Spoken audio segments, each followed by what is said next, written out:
और ब्रेक के बाद आज का एजेंडा में एक और अहम खबर से आपको रूबरू करवाएं। जम्मू कश्मीर सरकार पब्लिक प्राइवेट पार्टनरशिप मोड के माध्यम से रॉयल स्प्रिंग्स गोल्फ कोर्स को आउटसोर्स करने पर विचार कर रही है। 2 मार्च 2023 को जम्मू कश्मीर पर्यटन विकास निगम के एक पत्र के अनुसार प्रबंधन गोल्फ कोर्स को आउटसोर्स के निर्णय के बारे में सूचित कर दिया गया है और कश्मीर में ये मुद्दा काफी गर्मा गया है। पीडीपी और एनसी इस कदम का खुलकर विरोध कर रहे हैं। हमारे साथ मौजूद हैं हमारे सहयोगी परवेज भट्ट। परवेज, क्या है ये पूरा मामला और इस पर सियासत क्यों इतनी गर्मा गई है, ये भी आपसे समझने की कोशिश करेंगे। बिल्कुल हिना, सबसे पहले तो मैं आपको बता दूं कि ये दूसरा वाक़ा है पिछले चंद एक दिनों में। पहले जो स्किम सोगरा हॉस्पिटल यहाँ पे था वो एक ऑटोनमस बॉडी था और उसकी ऑटोनमस बॉडी को खत्म करके वो सरकार ने अपने कंट्रोल के अंडर ले ली। खैर वो तो इंसान समझ सकता है कि उसको मजीद वहां पे फैसिलिटीज वगैरह अपग्रेड करने के लिए और ट्रांसपेरेंसी लाने के लिए सरकार ने ये कदम उठाया होगा और उसको अपनी इसमें तौहील में लाया होगा। लेकिन जहां तक यहाँ की पॉलिटिकल पार्टीज है उनको ये बात हजम नहीं होगी कि जो रॉयल स्प्रिंग गोल्फ कोर्स है यहाँ पे, जो कि जम्मू कश्मीर के, मैं इनफैक्ट कहें तो पूरे एशिया में सबसे बेहतरीन तरीन गोल्फ कोर्स में एक गोल्फ कोर्स माना जाता है, उसको आउटसोर्स करने की बात अब सामने आ रही है। या इसके जो बाहर की कोई फर्म होगी, बाहर की कोई बड़ी कंपनी होगी और उसको दिया जाएगा, ये लीज पे उसको दिया जाएगा और वो बाज़ाब्ता जो एनुअल इसका कॉन्ट्रैक्ट आएगा उसके हिसाब से ऑक्शन होगी इसकी।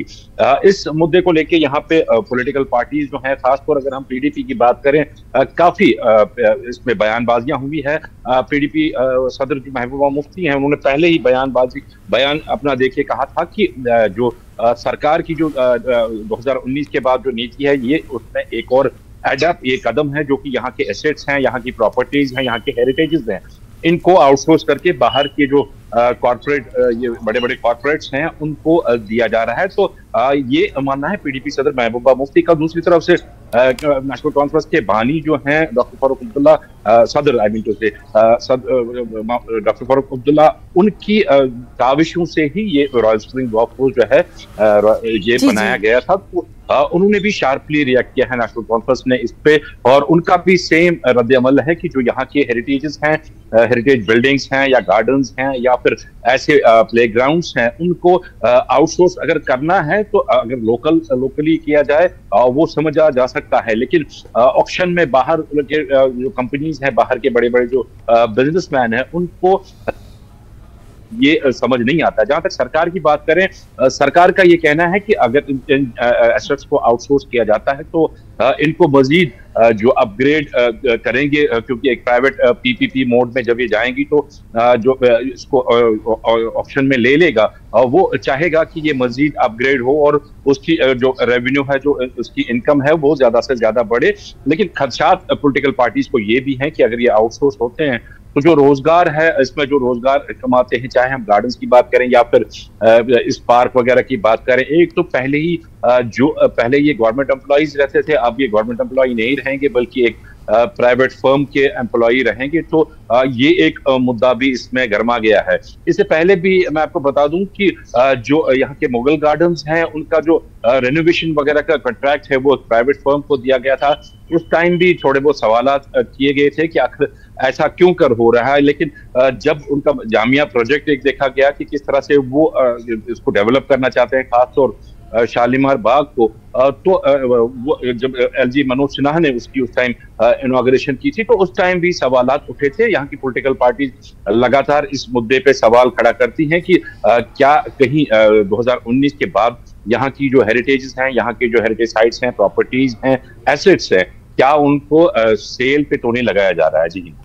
जी परवेज, काफ़ी तफसील से आपने बताया और यहाँ पर ये चीज़ जो है ये समझने की आपसे हम लगातार कोशिश कर रहे हैं वहाँ पर जो मकामी लोग हैं उनका क्या कुछ कहना है, क्योंकि जिस तरह से आप बता रहे हैं कि रोज़गार को लेकर कहीं ना कहीं वो खदशात का शिकार हैं। एक और बात आपसे जानना चाहेंगे, इस गोल्फ क्लब के बारे में लगातार जो गोल्फ कोर्स है उसके बारे में हम लगातार देखते रहे हैं, कई रिपोर्ट्स हमने अपने चैनल पर खुद दिखाई हैं कि यहाँ पर इंटरनेशनल लेवल के भी जो टूर्नामेंट्स है उनका इनेकाद किया जाता रहा है, बड़ी बड़ी हस्तियां जो है वो इस गोल्फ कोर्स में आती रही हैं, तो बेहद एक ये बैनुल अक़वामी शोहरत का हामिल भी ये गोल्फ कोर्स जो है वो रहा है।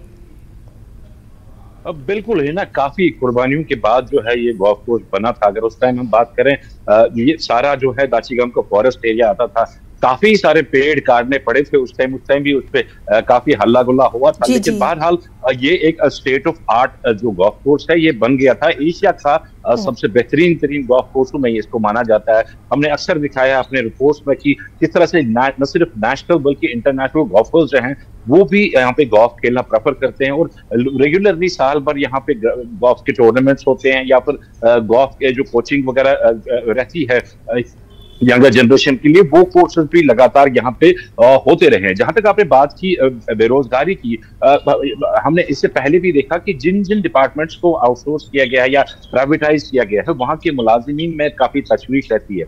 हमने देखा कि संतूर के टाइम पे भी ऐसा हुआ। हमने देखा कि जब पीडीडी का जिक्र आया, हालांकि अभी उसमें कंप्लीशन नहीं हुआ, लेकिन वहां के मुलाजिमीन भी सड़कों पे अक्सर आप देखते रहेंगे। तो ऐसे में जो एक बंदा सरकारी नौकरी कर रहा हो और जब उसका डिपार्टमेंट ही आउटसोर्स हो और वो प्राइवेटाइज हो तो उसकी जो है उसके रोजगार पे भी असर पड़ता है।